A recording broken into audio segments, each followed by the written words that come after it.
And you know what? God calls us to live impossible lives. You ever think about that? If you read this New Testament, this is not possible. The New Testament's not possible. It's just not. I'm sorry. If you think the New Testament is possible, you got to go read it again. It is impossible. If there was a door that said impossible above it, God's like, yeah, I want you to go over there. Go get through that door. That's where you're supposed to live as a Christian, in the world of the impossible. Why?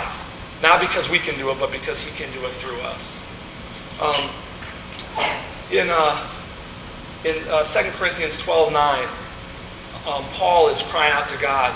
And he says, God says this in response, says, my grace is sufficient for you.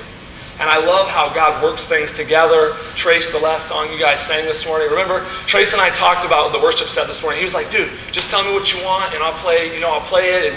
It'll go with your message. I said, dude, just pick a set and it'll work out. Like, God will do it, Your grace is enough.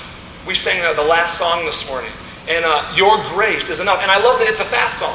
It wasn't a slow song. And I love slow songs. I love to worship, y'all. But it was a fast song. It was like, your grace is... It was rocking. It was like, people were like, yes, it's enough. God, your grace is enough. And you know what? This morning, guys, as we're wrapping up this marriage conference, his grace is enough for us.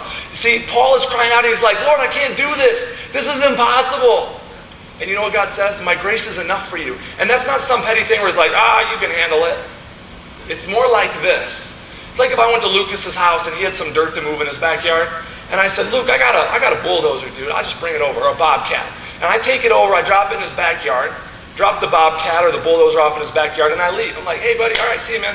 Take off. He calls me the next day. He's like, hey, Scott, dude, I got this big pile of dirt in my backyard, bro. Can you come over and help me move it? Like, well, I can come help you, but the bulldozer's enough. Yeah, I know, but dude, the bulldozer is enough. Just go out, turn the key, and just push it.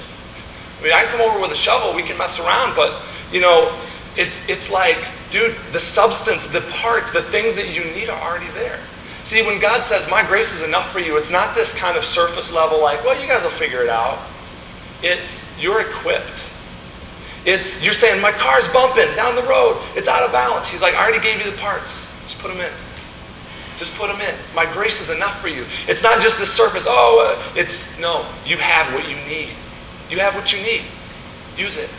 Love, give, support, pour out.